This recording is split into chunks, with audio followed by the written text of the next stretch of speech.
Given the relationship between culture and self, it is not surprising that much attention is paid to self-esteem in Western society. You should think about why and make a note when you review today's lecture. You all know more or less what this concept of self-esteem is, and we know that our self-esteem can have significant implications for how we function psychologically.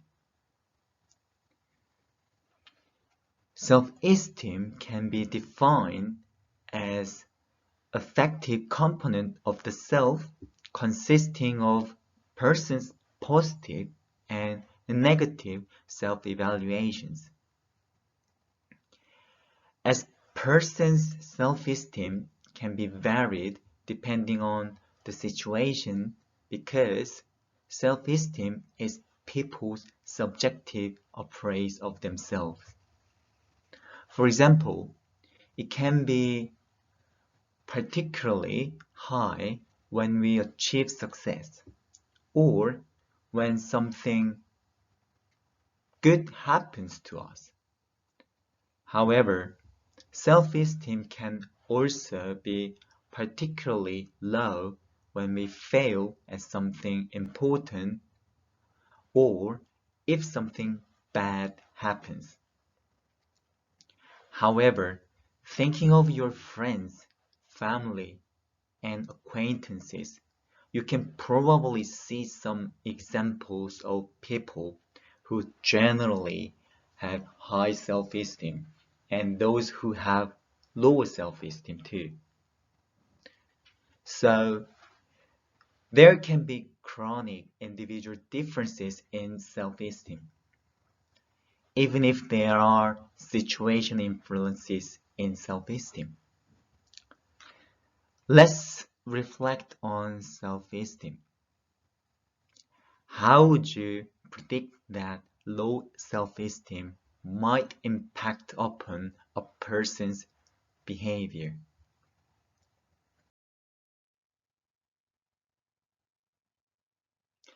Okay, what are the negative outcomes of low self-esteem?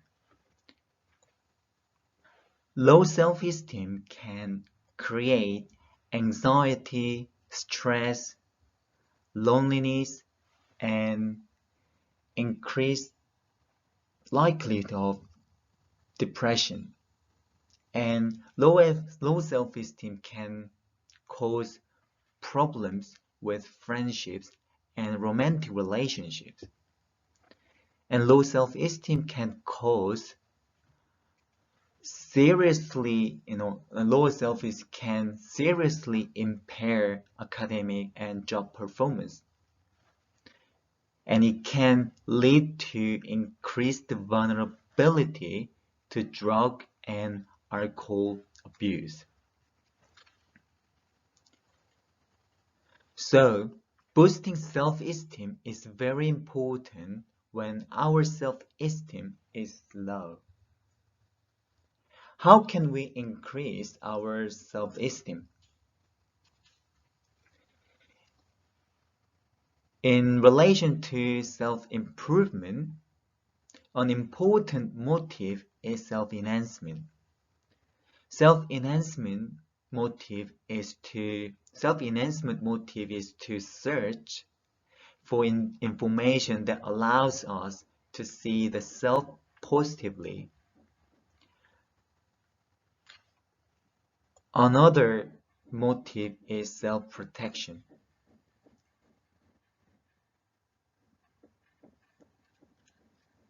So people tend to seek new positive information about the self, and they also seek ways to change existing negative views of the self.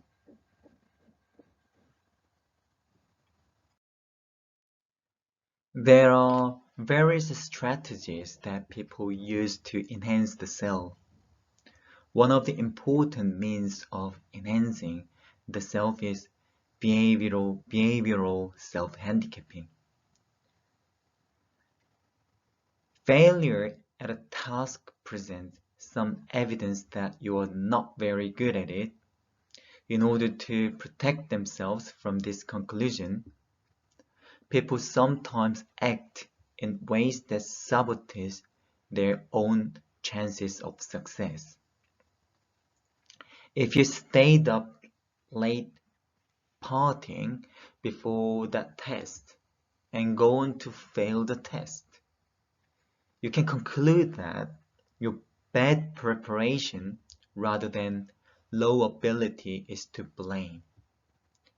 If you manage to do well on the test, you can convince yourself that you are especially clever because you did so, despite the late night party. Have you used the self-handicapping whilst studying? I personally used, I personally did, because I want to protect my self-views. Self-handicapping harms people's actual performances, but we don't know at the time of the use of the strategy. If I knew about self-handicapping when I was young, I would have been able to achieve a better academic performances. Can you answer these two questions and make a note for your answers?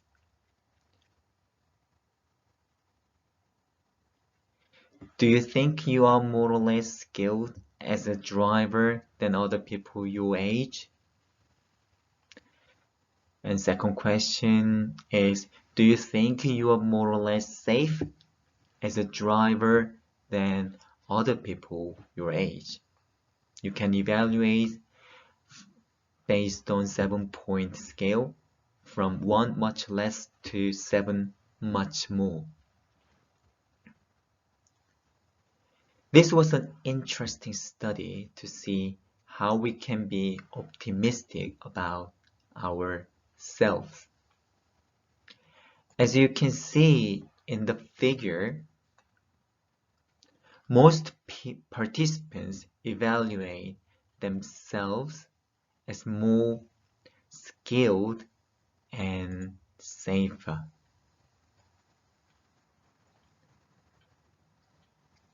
This is self-enhancement biases.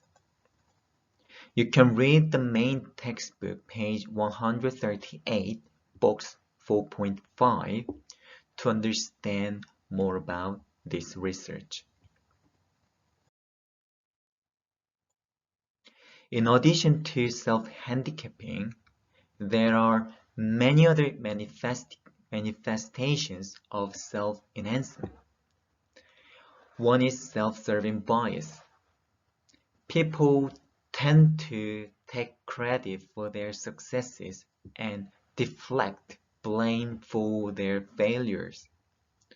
For example,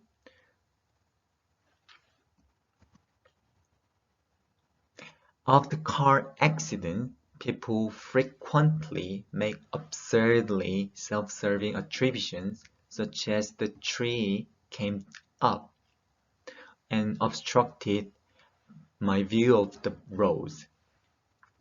This tendency is said to occur across a range of cultures. Self-enhancing biases are more common than self-protecting biases. Do you know why?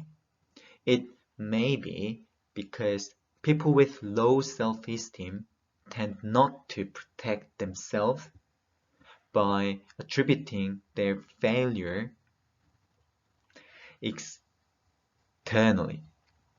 Rather, they attribute them internally.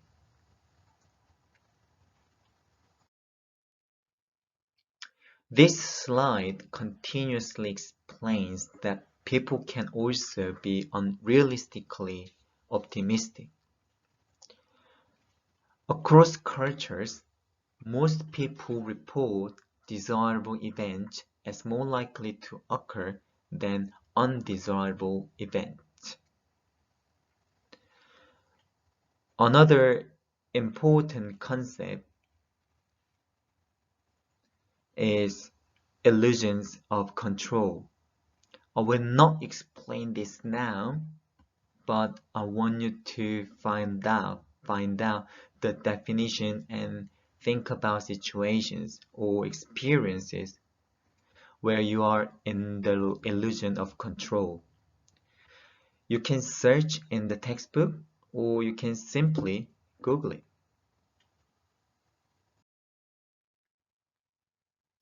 Okay, now we are going to think how social comparison theory can be associated with self-esteem. I'm sure you remember the theory well because we have learned it last week. As you know already, there are two ways of comparison. One is upward and the other is downward. We often benefit from making downward social comparisons with others who are less successful, less happy, or less fortunate.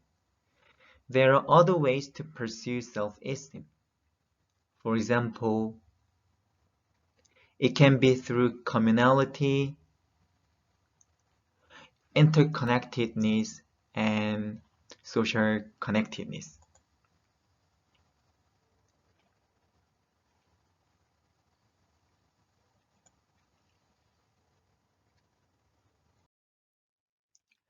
According to Steve Heine and his colleagues, cultures having differing effects on pursuit of self-esteem. They compare the distribution of self-esteem test scores in Canada and Japan. When you look at this graph, Canadians' scores clustered in high-end range, but majority of Japanese participants scored in the center of that same range.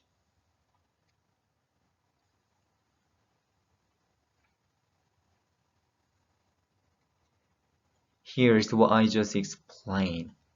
It's highly positive skewed and normally on the range on the central area of the distribution. This graph shows the relationship between self-esteem and exposure to North American culture. As you can see, the more people are exposed to North American culture, the higher self-esteem score they are showing here.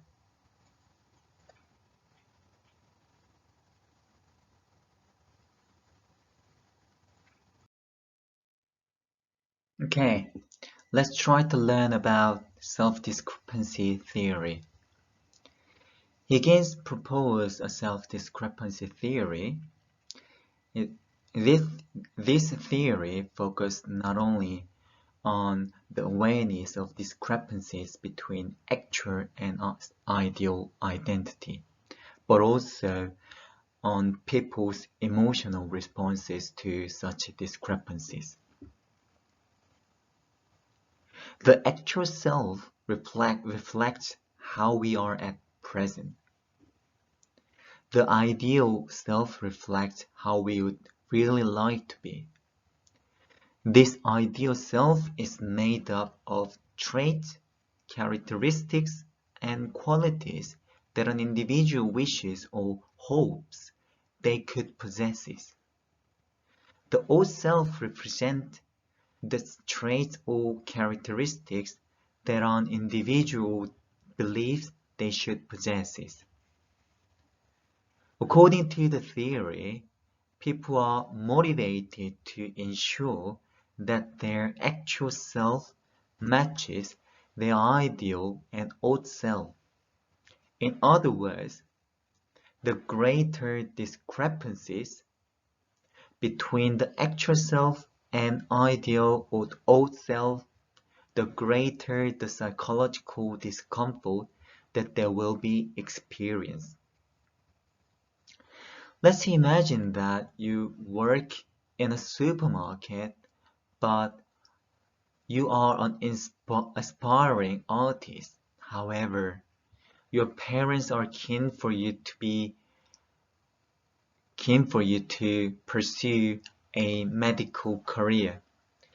In this case, your actual self differs from both your idea and your old self.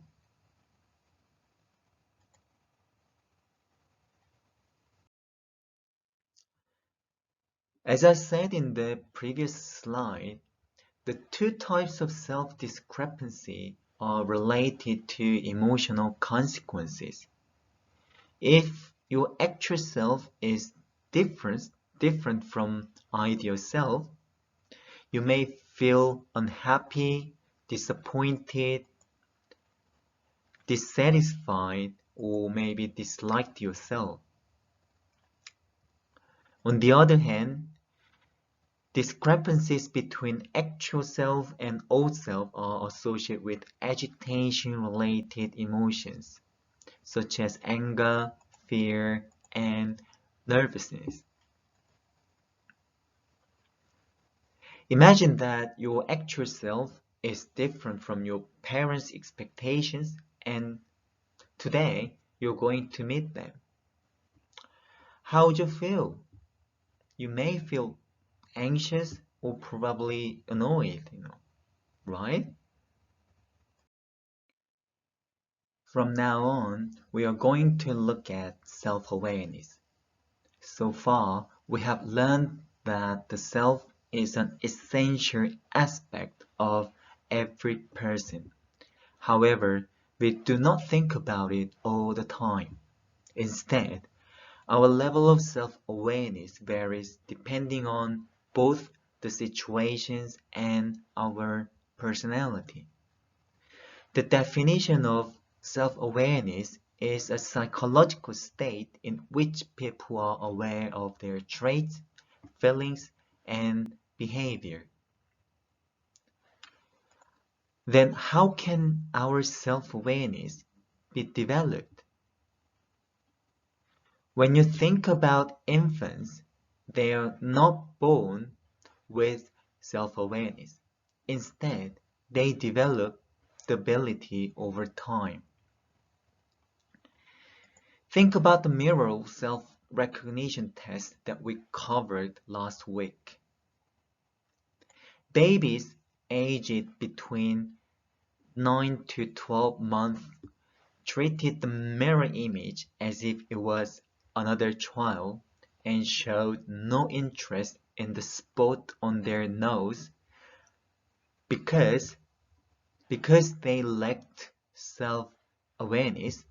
They were unable to identify the baby in the mirror as themselves. However, by around 18 months, children would curiously look at themselves in the mirror and touch the spot on their nose. Basically, they now recognize that the person on the mirror was them.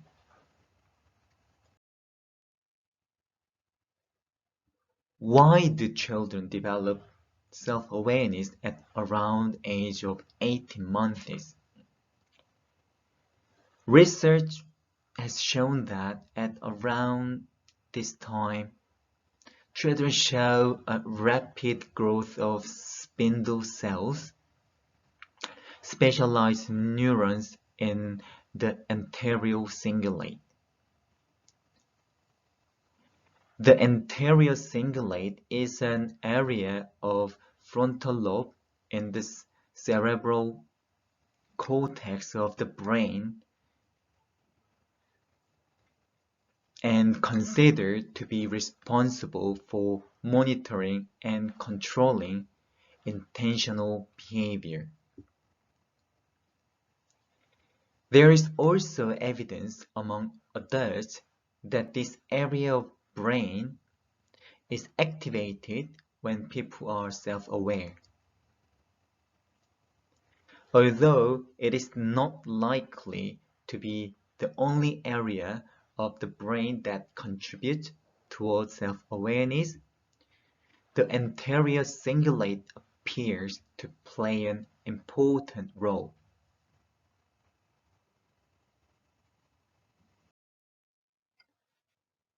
This question might be interesting for you. Would it be okay if you are self-aware? How would you feel if you are doing it now? According to the previous research, being self-aware can be very uncomfortable. Whilst we are aware of ourselves, our behavior can be compared with basic standards or rules. Thinking about that comparison sometimes stimulates low self-esteem. For example, when you compare yourself to someone who is better than you, you might suffer from a loss of your self-esteem, right?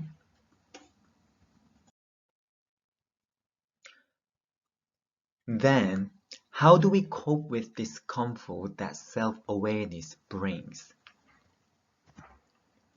You may want to revisit cognitive dissonance theory. If you are not really familiar with this, it is okay. Just Google it. You can see the definition easily. When we feel discomfort due to the self-awareness, we tend to try to match our behavior with standard of comparison, or we tend to avoid situations that draw us into a heightened state of self-awareness. Some people actually drink alcohol when we met a negative situation, just to forget about it. Okay, some social psychologists have distinguished between private and self-awareness. Private self-awareness refers to when an individual temporarily becomes aware of personal aspects of the self. Private self-awareness has three important consequences. First, private self-awareness results in an intensified emotional responses. If you already feel happy, you will be happier when you reflect on your happiness. Secondly, private self-aware people are likely to experience clarification of knowledge. In other words, by focusing on internal events, people are able to report them with greater accuracy. Finally, people who are privately self-aware are more likely to adhere to personal standards of behavior rather than being influenced by normative pressures. On the other hand, people are publicly self-aware when they are being watched by others. For example, giving a presentation or raising a question in a seminar or a large lecture. In contrast to the effect of private self-awareness, people who are aware of the perception of others are more likely to conform to group norms.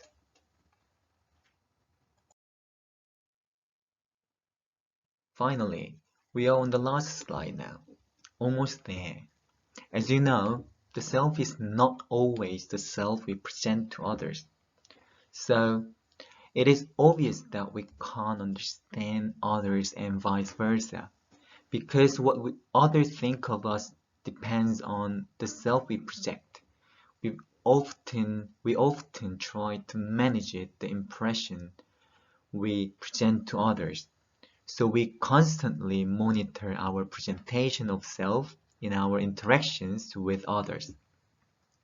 We call this process impression management, which was defined by Goffman. Previous research suggests that people who are high self-monitors tend to shape their behavior to project the self they think is appropriate to their audience or situation. They are strategic in their self-presentation. On the other hand, those who are low monitors are less sensitive to situational demands, and they don't seem to shape their behavior in the same way.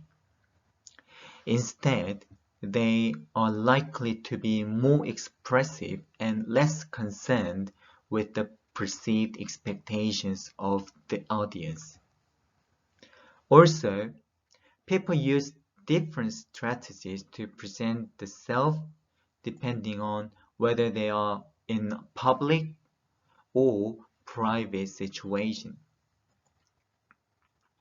There are several motives that drive strategic self-presentation. For example, you want to be seen as competent in the eyes of others. This is related to self-enhancement. You may also try to get others to like you. You can get others to think you are dangerous in order to keep them away. You also want to be seen as morally respectable. Finally, you can try to get others to take pity on you as helpless and needy. Sometimes these strategies are effective, but sometimes not in your impression management. After the lecture, you may want to think about which strategies you have used when you managed your impression, and make some notes about whether your strategies were effective or not.